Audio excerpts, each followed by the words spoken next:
あなたには絶対に許せない人間がいますか。2018年某日、中国湖南省邵陽市39歳の女性リー・ハイユはスマホに届いた一通のメッセージを緊張の面持ちで見つめていました。俺たちいつになったら恋人らしいことできるんだ。どうしても会えないってんなら裸の写真を送ってくれよ。メッセージを送ってきたのはハイユがこの2年間やり取りを続けていたイー・グンホアという男。きっかけは2年前、グンホアが故郷の邵陽市へ帰ってきたのをハイユが見かけアプローチしたこと。彼が父親の知人だったことからハイユは一方的にその顔を知っていたのです。そして2人が恋仲になった後、グンホアは裸の写真を要求してきました。送らなきゃ。意を決したハイユが写真を送ったその男は20数年前に彼女の弟を誘拐した犯人なのです。9歳の弟をさらわれた女性の27年越しの復讐。犯人追跡に全てを捧げた彼女の壮絶すぎる日々と、最後に犯人にたどり着いた彼女はそこで救いのない事実にたどり着いてしまうんです。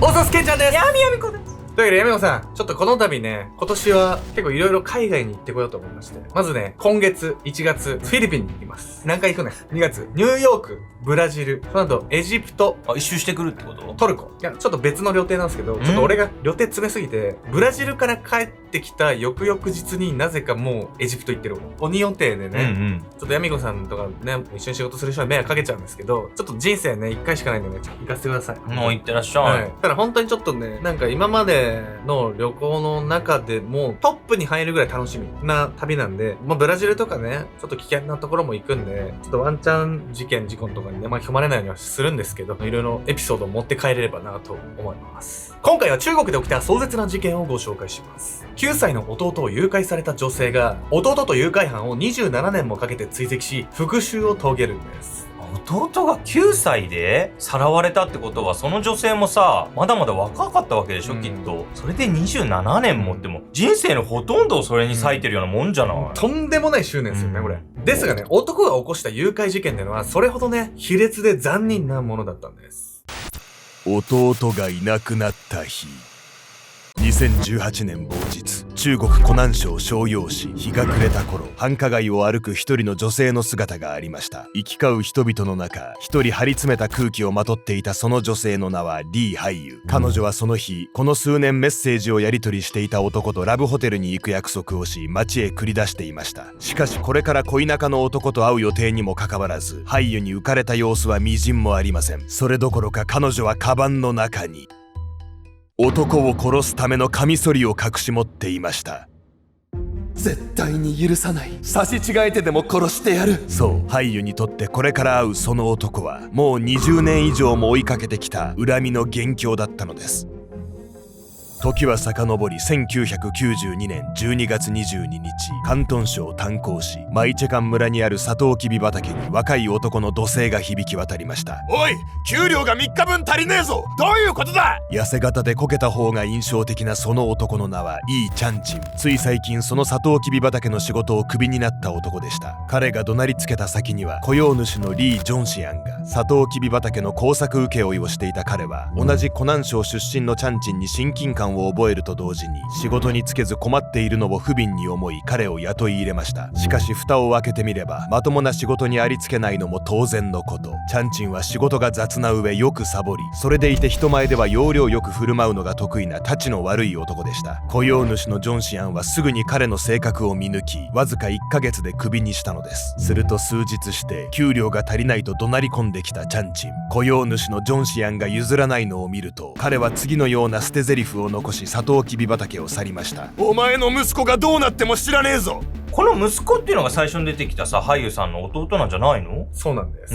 そしてね、息子がどうなっても知らないぞというね、その言葉が20年以上も続く悲劇の始まりだったんです。チャンチンがサトウキビ畑へ怒鳴り込みに来た数日後、雇用主のジョンシアンの自宅へ小学校の教師が訪ねてきました。ファンピン君はどうされましたか。数日連絡なしに学校を休んでいるもので。ファンピンとはジョンシアンの9歳になる息子のこと。彼は小学校の寮で暮らしており、家に帰ってくるのは休日だけだったため、父親のジョンシアンは学校へ行っていないことも知りませんでした。そして教師曰くファンピンは数日前、授業中に訪ねてきた若い男にお母さんが病気で倒れたと言われ連れ出されたと言います。くそ、やられた。そう、息子のファンピンを連れ出した若い男はジョンシアンがクビにした従業員のチャンチンでした。ジョンシアンはすぐに警察へ通報。村人と連携を取って周辺をくまなく捜索しますが、チャンチンと息子ファンピンの行方は一向につかめなかったのです。仕事クビにされた腹いせにオーナーの息子をさ誘拐するだなんてもうあまりにも身勝手ね、身代金目的じゃないってすると何？人身売買とか、そういうものに回されちゃうってこと？その可能性はありますよね。そしてファンピン君がいなくなった後、家庭内はすさんでしまうんです。そしてその状況から姉の俳優さんが意地でも探し出すと決意するんです。姉の宿命。息子のファンピンが連れ去られて以降、父親のジョンシアンは性格が変わったように寡黙になり、家族ともほとんど口を聞かなくなりました。一方、母親のワン・マンメイは毎日のように泣き続け、夫を責めます。夫婦には全員で6人の子供がいましたが、その中で男児は末っ子のファンピンだけ。中国の農村部では跡取りとして男児が非常に大事にされるため、一家にとってファンピンがさらわれたことの衝撃は計り知れませんでした。この後、母親のワンは娘たちを連れて故郷の湖南省へ。息子のファンピンを連れ去ったチャンチンも湖南省の出身だったため、そこで何か手がかりがつかめると考えたのです。また父親のジョンシアンも各地で出稼ぎをしながら犯人のチャンチンにつながる情報収集に奔走。おそらく人身売買に出されたであろう息子を家族総出で探しました。そしてファンピンの姉ハイユが捜索に動くことを決意したのは、誘拐事件から5年後の1997年のこと。父親のジョンシアンが出稼ぎと言いながらもずっと犯人探しをしていた関係で家計が逼迫し、彼女が学校の中退を強いられたことがきっかけでした。この頃になっても母親のワンは夫を来る日も来る日も責め続け、夫婦関係は最悪の状態。娘のハイユは強くこう思っていたのです。私が弟を連れ戻して家族を元通りにしないと。俳優さんがここまで強い使命感を抱いていたことには、中国農村部特有のチャンズールームという思想が関係しているんです。というわけで本日のメトラーキーワード、チャンズールームについて。中国農村部の価値観として知られるチャンズールームーは、日本語にすると長女は母のごとし。中国の農村部では農作業に忙しい親に代わり、姉が弟の親代わりを務める習慣が根付いているのです。姉は生まれた直後からその役割を期待されており、弟を守ることが自然とアイデンティティになっています。その考え方が根付いたきっかけは一人っ子政策でした。この政策下において農村部では労働力として男児が必要とされたため、80年代半ばから最初の子が女児だった場合に限り第2子の出産が認められました。そして第2子の出産には 4,5 年の期間を空けなければならない決まりが。この関係から男児には年の差が開いた姉がおり、成熟した姉が弟の親代わりをするという構造ができやすくなったのです。ちなみにジョンシアンたちの夫婦には6人の子供がいたと話しましたが、一人っ子政策下でそれだけ子供がいたのは彼らになかなか男の子ができなかったため、跡取りが欲しかった2人は高い罰金を払ってでも子供を設け続けたといいます。中国農村部に根付いたチャンズールームーの価値観も手伝い、その使命感から絶対に自分が弟を見つけ出すと誓った俳優。彼女はここから人生のほとんどの時間を弟を探すことだけに費やしていくのです。雲南省、貴州省、四川省など多くの州を巡った俳優は、お金がなくなれば現地で工場や皿洗いの仕事をしてしのぎ、時には野宿を辞さないことも。そして多くの人に聞き込みをして回る中で、俳優自身が危険な目に遭うこともありました。それは2002年、25歳になった俳優が広東省広州市で聞き込みをしていた際のこと。いいチャンチン、よく知ってるよ。あいつの家まで案内してやるよ。男性にそう促され、俳優は彼の家までついていきました。そして通された部屋で彼女が待っていると、外からこんな話し声が聞こえてきたのです。今部屋にいる女を2000元で買わないか。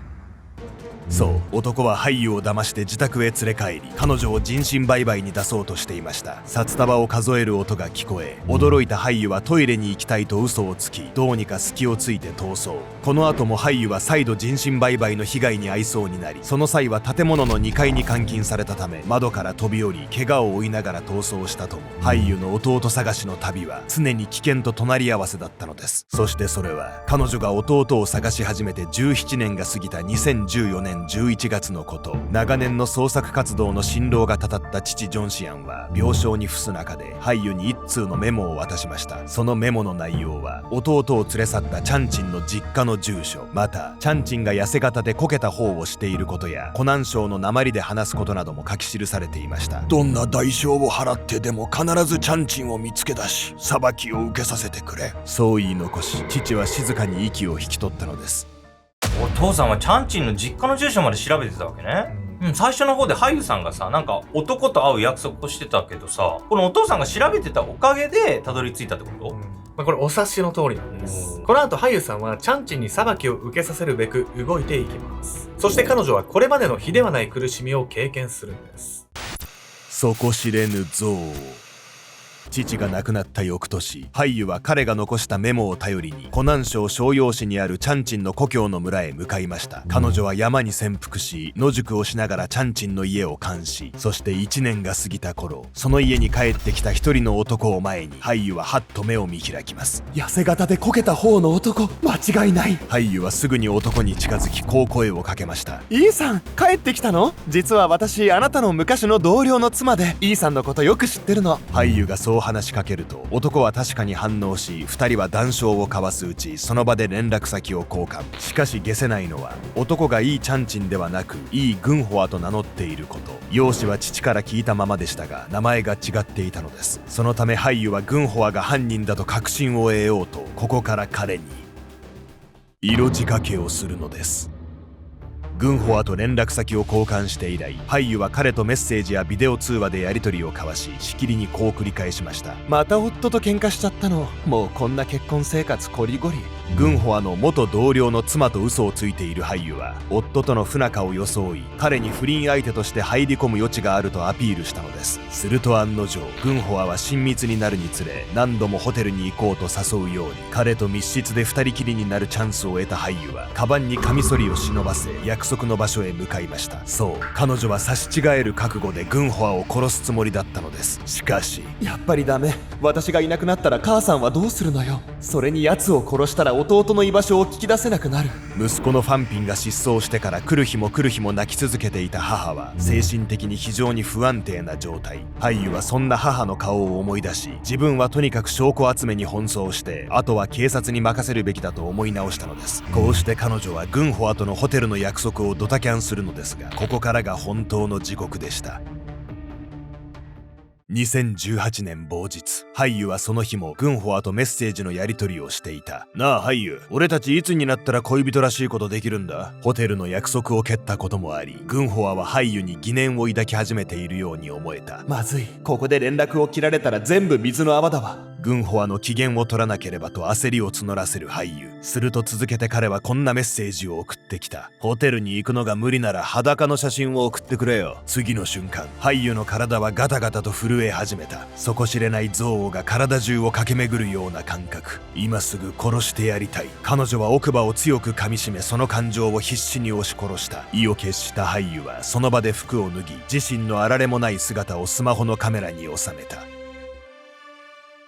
ハイユは約3年間、この極限の精神状態の中で、グンホアの顔写真や音声データ、会話の記録などをつぶさに残し続けました。そして迎えた2019年3月、彼女はついに決め手となる一言をグンホアに告げます。私、あなたと結婚したいの。夫とは別れるわ。この電話でハイユを完全に信用したグンホアは、自分が若い頃に、イー・チャンチンと名乗っていたことを明かしたのです。こうしてチャンチンが誘拐犯だと確定した翌年の2020年5月、ハイユは夫と離婚したと嘘をつき、彼に会いに行くという口実で GPS 情報を送らせました。チャンチンは広西チワン族自治区の工事現場で働いていることが判明。ハイユは3年間で集めた情報とその住所をもとに警察へ通報し、ついに彼の逮捕へとこぎつけます。そして取り調べが始まるとチャンチンは確かにこう言ったのです。そうか、ハイユはあの父親の娘だったのか。そうだよ、俺が20数年前にハイユの弟を殺したんだよ。いや、ハイユさんずっと生きてると思って探してたのに、これは残酷すぎるわよ。これ本当にやばいっすよね。弟のファンピン君は誘拐されたんじゃなくて即座に殺されていたんです。そして家族にはそのことを知っていた人物がいました。ずっと前から知っていた。実のところ20数年前の事件当時、父親のジョンシアンはマイチェカン村のサトウキビ畑に遺棄された息子の遺体を確認していました。事件の2ヶ月後に発見されたその遺体は腐敗し、顔の判別もできないほどでしたが、身につけている衣服や特徴的な曲がった右手親指は息子のファンピンそのもの。現場には果物ナイフが落ちており、それがチャンチンの私物だったため、犯人が彼であることもすぐに分かったのです。警察は検視と現場検証を終えた後、遺体を父親のジョンシアンに引き渡しました。当時の現地の風習で、若くして亡くなった子供は家に連れて帰ってはならないとされていたため、ジョンシアンはファンピンの遺体を別の村で埋葬。そしてすでに別居していた妻と娘たちにはファンピンが亡くなったことを隠しました。その理由は、ただでさえ反響欄になっている妻がファンピンの死に耐えられるとは思えなかったため。いやこれお父さんなりに家族を守ろうと思ってのことよね。いや家族の中で自分だけがさ、息子が亡くなったことを知ってるって結構な重荷よ。すごく辛かったんじゃない？いや、本当にそうだと思いますよ。そしてこの後のね、母ワンさんの様子を見るに、このお父さんの判断は正しかったんじゃないかなって思います。俳優の執念の捜査の末、チャンチンは逮捕こそされたものの、実は一度不起訴になっています。亡くなったファンピンの遺体の埋葬場所は父ジョンシアンだけが知っており、いくら探しても見つからず、また殺害からすでに30年近く経っていることもあり、当時の捜査資料が紛失してしまっており、証拠不十分とされたのです。釈放されたチャンチンはすぐに俳優に電話をかけ、次のように話したといいます。証拠がなければどうにもできねえな。お前の弟を殺した時みたいにお前も殺してやろうか。俳優は検察に抗議し、その結果チャンチンは2024年に再度逮捕・起訴の運びに。俳優はこの裁判に丸坊主の状態で出廷し、強くこう主張しました。復讐を成し遂げるまで髪は伸ばしません。そして同時にこの頃、母親のワンが偶然息子ファンピンの死亡証明書を目にしてしまい、以降体調が著しく悪化。2025年10月15日、判決を見届けることなくこの世を去ってしまいます。判決日は2025年12月23日。チャンチンは故意殺人で有罪となり、2年の執行猶予付きの死刑の判決を言い渡されました。これは2年間で更生の余地があると判断されれば、死刑から無期懲役などに減刑されるもの。事件当時の捜査資料が不足している状況では、直ちに死刑判決を下すことはできないとされたのです。その日の午後、俳優は遺体が埋められたとされる広東省炭鉱市ガチョウ村へ、そして弟に手を合わせ静かにこう告げたのです。お姉ちゃんはまだ頑張るからね。20歳の頃に弟探しの旅に出て以来、27年間生活の全てをそこに費やしてきた俳優。あなたは彼女のように家族のために人生の全てをかけられますか？